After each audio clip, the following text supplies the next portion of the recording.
Finally, for the session, James Davis. Thank you, Chair.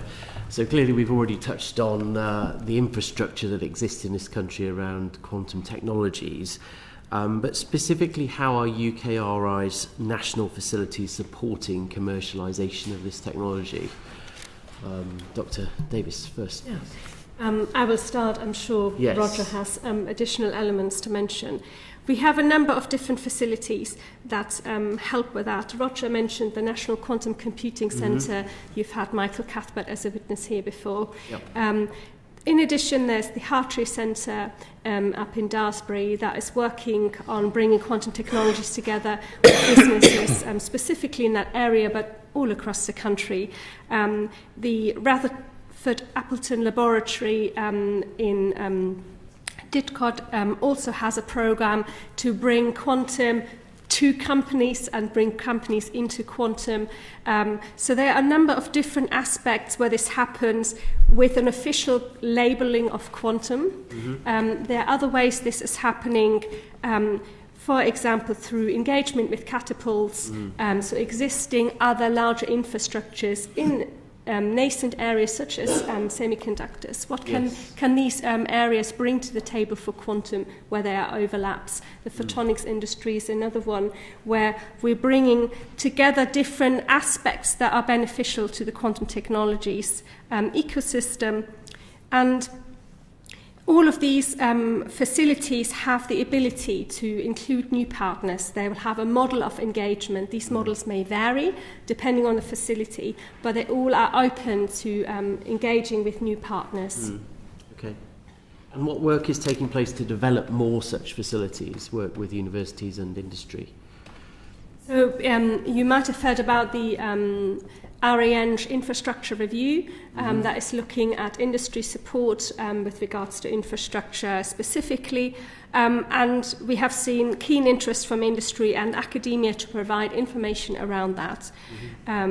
I believe there are aspects such as access for industry to academic facilities, so thinking about smaller companies not being able to have their own fabrication facilities, for example, where can they access those? There are several universities with individual strengths across the country that do have those, and ensuring that companies are aware of where they can tap into those. Okay, and Roger McKinlay, do you have anything to add on that? Let me just run quickly through a list. Okay, so who do our companies love when they're going for infrastructure? They love NPL. NPL's key. It's the National Physical Laboratory. The Fraunhofer Centre for Applied Photonics appears in many collaborations. To a lesser extent, the digital catapult and compound semiconductor catapult, so the catapults are involved. And so remember, we get an indication of demand. We haven't had a quantum catapult.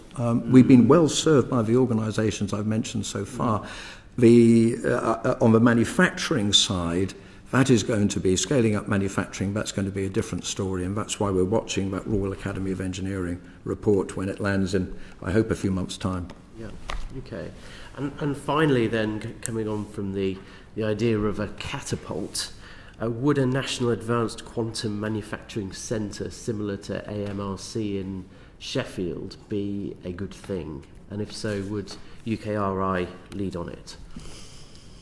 I would say there's such a broad spectrum of manufacturing associated with quantum that I would think, I personally would be unhappy to see the Q word above the door. But if we looked at where the benefit might be greatest, it might be to decide, for example, that we need a real boost in photonics. This is really what the Royal Academy of Engineering study is looking at.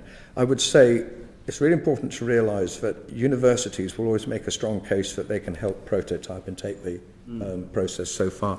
But remember, pilot manufacturing is done by someone who intends to manufacture.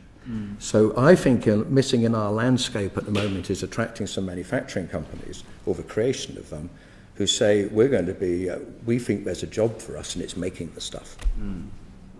Any final comments? UKRI has experience in setting up different types of centres and programmes. Like Roger said, I think it's important to note that for the quantum area, there's a range of aspects to consider. So certainly partnerships between different funders, different government partners would need to be considered before making such a decision. Okay. Thank you, Chair.